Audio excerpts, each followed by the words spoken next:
Nous allons accompagner le TGV 2424 qui quitte Strasbourgville à 12h13 pour Paris-Gare de l'Est.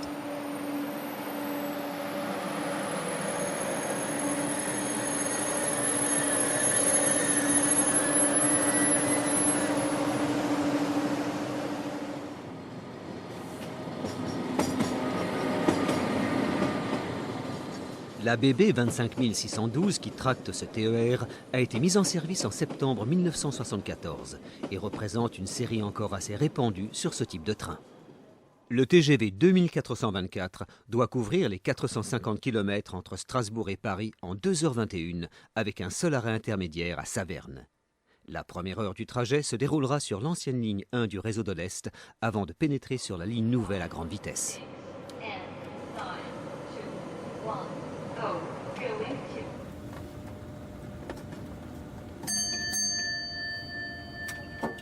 Le chef de train donne le départ ponctuellement à 12h13.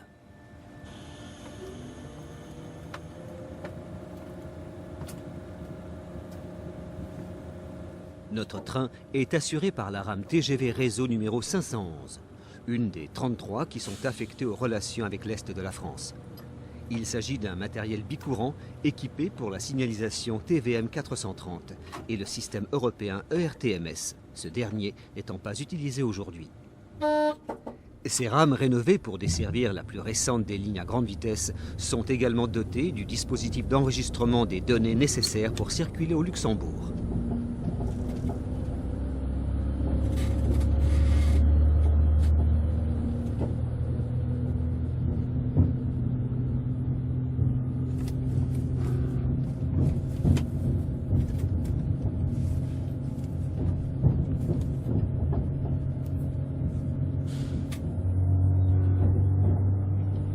L'accélération est très progressive, car nous sommes limités à 30 km/h dans la zone des quais.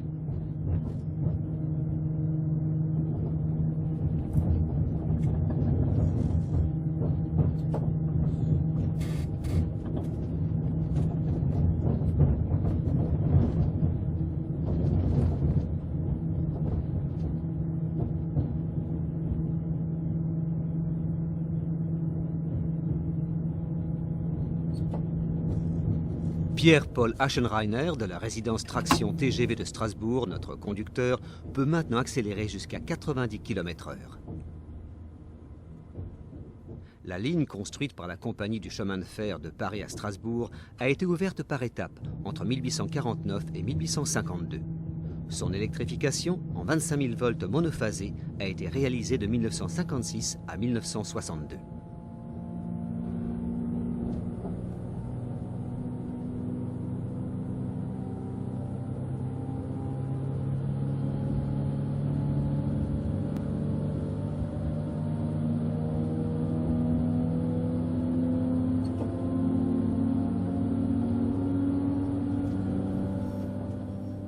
Les deux voies sur la droite partent vers Bischheim, site des ateliers où est entretenue une partie du parc des TGV, et vers Lauterbourg à la frontière allemande. Nous prenons l'itinéraire du milieu vers Wendenheim, toujours sur la ligne classique vers Nancy et Paris. Les deux voies à gauche sont employées par les trains de fret qui vont au triage d'Ausbergen.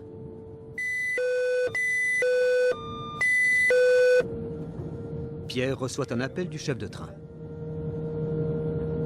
D'accord, tu parles avec elle, d'accord, ok. Nous pouvons maintenant accélérer à 130. En Alsace, les signaux sont implantés pour la circulation à droite. Cet héritage de l'annexion à l'Allemagne entre 1871 et 1918 a été maintenu, car une unification avec le reste du réseau français aurait entraîné des remaniements trop coûteux des infrastructures.